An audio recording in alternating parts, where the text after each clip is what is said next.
साईं बाबा का नाम लेके आज हम दुविधा बंदर के उद्धार की कथा और सांब की शादी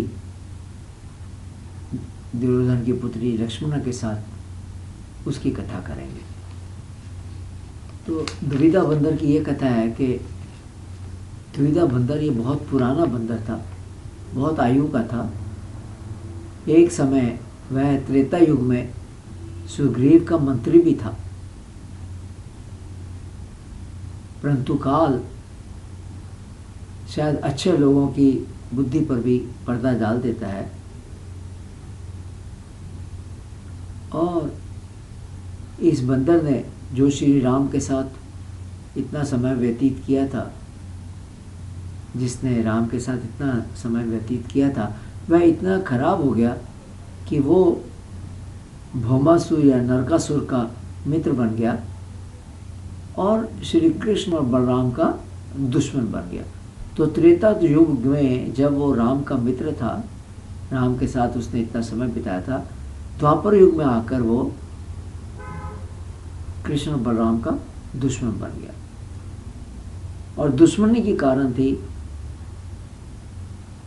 भौमासुर के साथ श्री कृष्ण की लड़ाई, जिसमें भौमासुर को श्री कृष्ण ने मार दिया था। तो ये बंदर बहुत बलवान था और कहते हैं कि उसमें 10,000 हाथियों का बल था। इतना बलवान था कि उसमें 10,000 हाथियों का बल था। तो जब श्री कृष्ण ने नरकासुर या भौमासुर को मार दिया, तो वो श्री कृष्ण से बदला लेने के लिए आया वहाँ पर, और आकर वो गाँवों में, नगरों में और ऋषियों के आश्रमों को तबाह करने लगा। तबाही मचा दी उसने। यहाँ मारने लगा, पेड़ उखाड़ने लगा, नगर तोड़ने लगा, बाग बगीचे उखाड़ने लगा। वह लोगों को उठा कर ले जाता था और गुफाओं में बंद कर देता था। तो इस प्रकार से उसने तंग करना शुरू कर दिया। एक दफ़ा श्री बलराम जी कुछ औरतों के साथ राय वाटिका में विहार कर रहे थे, तो ये बंदर उधर आकर उत्पात मचाने लगा। तब बलराम जी को बहुत गुस्सा आया और फिर बलराम जी की और इस बंदर की लड़ाई हुई, जिसमें ये अंत में मारा गया। तो इस प्रकार से इस बंदर से छुटकारा मिला। अब दूसरी कथा जो यहाँ पर है वो है सांब की शादी दुर्योधन की पुत्री लक्ष्मणा के साथ। और सांब जामवती और श्री कृष्ण का पुत्र था और वो उनकी तरह ही सुंदर और बलवान भी था। बहुत बलवान था, बड़ा सुंदर था। अब एक दफ़ा दुर्योधन ने अपनी पुत्री लक्ष्मणा के लिए स्वयंवर रचा, तो सांब उस स्वयंवर में गया और वो लक्ष्मणा को हर लाया, उठा लाया। ये देखकर कौरवों को बहुत बुरा लगा। तब कौरव बड़े बड़े जो उनके योद्धा थे, महारथी थे, कर्ण, शल, दुर्योधन, यज्ञकेतु, ये सब के सब सांब के पीछे गए और फिर उसका युद्ध, सांब का युद्ध इन सब महारथियों के साथ हुआ, जिसमें सांब हार गया और उसको बंदी बना लिया गया। अब नारद जी ने जाकर यदुवंशियों को बताया कि इस प्रकार से सांप को बंदी बना लिया। इन सब महारथियों ने मिलकर उसको पकड़ लिया और बंदी बना लिया। तो ये सुनकर यदुवंशियों को बहुत गुस्सा आया और यदुवंशी कौरवों से युद्ध करने की तैयारी करने लगे। तब बलराम जी जो शांति प्रिय थे ने उन सब यदुवंशियों को शांत किया और स्वयं हस्तिनापुर गए। कौरवों ने उनका स्वागत किया। तब बलराम जी ने कहा, मैसेज दिया कि राजा उग्रसेन ने कहा है कि आप सब ने मिलकर अकेले सांप को पकड़कर अधर्म के द्वारा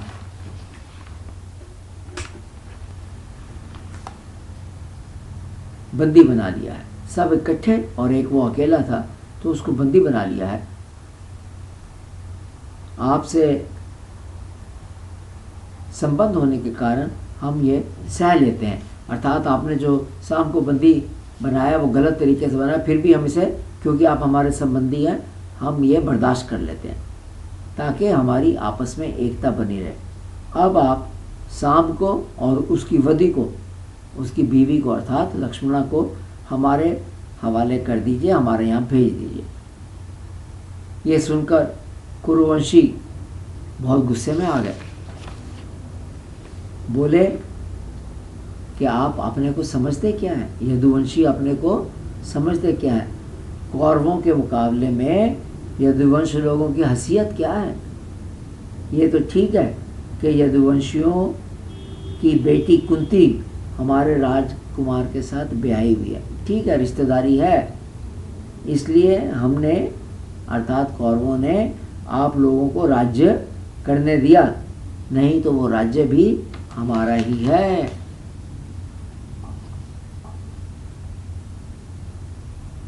कौरव बोले कि पैरों की जूती वहां पर चढ़ना चाहती है जहां पर ताज है। इन यदुवंशियों को हमने राज्य देकर राजा बनाया। यदुवंशियों के पास राज चिन्ह रहने की ज़रूरत नहीं, अर्थात उनसे राज्य वगैरह छीन लेना चाहिए। ये हमारे पर हुक्म चलाते हैं, हमें बता रहे हैं। इस तरह से कुरुवंशी अपने कुल, बल और धन पर चूर थे और उन्होंने इस प्रकार उत्तर देकर बलराम जी को बहुत नाराज कर दिया। और ये सब दुर्वचन बोलकर जो कुरुवंशी थे, कौरव थे, वो वापस हस्तिनापुर में आए। अब बलराम जी ने जब ये सुना तो उन्हें बहुत ही ज़्यादा गुस्सा हुआ। सोचा कि इन्हें दंड देकर हमें रास्ते पर लाना होगा। सोचने लगे सारे जगत के स्वामी श्री कृष्ण, जगत की स्वामिनी भगवती लक्ष्मी स्वयं उनके चरण कमलों की उपासना करती है। वह लक्ष्मीपति श्री कृष्ण राजोचिन्ह सामग्रियां नहीं रख सकते क्या? ये उनसे छीनने की हिम्मत दिखा रहे हैं कि उनसे छीन लेंगे, राज्य छीन लेंगे। तो बलराम जी कहने लगे आज मैं सारी पृथ्वी को कौरव विहीन कर दूंगा, अर्थात सारे कौरवों का नाश कर दूंगा। आज पृथ्वी से कौरवों को नामो निशान मिटा दूंगा। तो उन्होंने क्या किया, अपना हाल उठा लिया और उसकी नोक से बार बार चोट करके हस्तिनापुर को उखाड़ लिया और उसे डुबाने के लिए गंगा जी की तरफ खींचने लगे। तो पूरे हस्तिनापुर को उन्होंने खींच लिया। अब जब वो इस प्रकार से हस्तिनापुर को खींच रहे थे तो हस्तिनापुर डगमगाने लगा। सारे कौरव घबरा गए, अपने प्राणों की रक्षा के लिए बलराम जी की शरण में आए तथा क्षमा मांगी। डर गए वो सब और आके क्षमा मांगी और बोले कि आप जगत के पालन स्थिति के लिए विशुद्ध सत्वमय शरीर धारण किए हैं, अर्थात जो आपका शरीर है ये पूरी तरह से सात्विकता के ऊपर ही आधारित है, सात्विकता से ही बना है। हमारे सबके जो शरीर होते हैं उसमें तीनों गुण होते हैं, रजगुण, सतगुण, तमगुण। परंतु स्तुति करते वो कहने लगे बलराम जी से कि आपका शरीर पूरी तरह से विशुद्ध सत्वमय है। आपका ये क्रोध द्वेष के कारण है, परंतु ये हमें शिक्षा देने के लिए है, आप हमारी रक्षा करें। तो इस प्रकार से उन्होंने जाके बलराम जी से माफ़ी मांगी, उनकी स्तुति की। तो बलराम जी प्रसन्न हो गए। तो तब उन्होंने कौरवों को माफ़ कर दिया और फिर दुर्योधन ने अपनी पुत्री को बहुत दहेज देकर द्वारका विदा किया।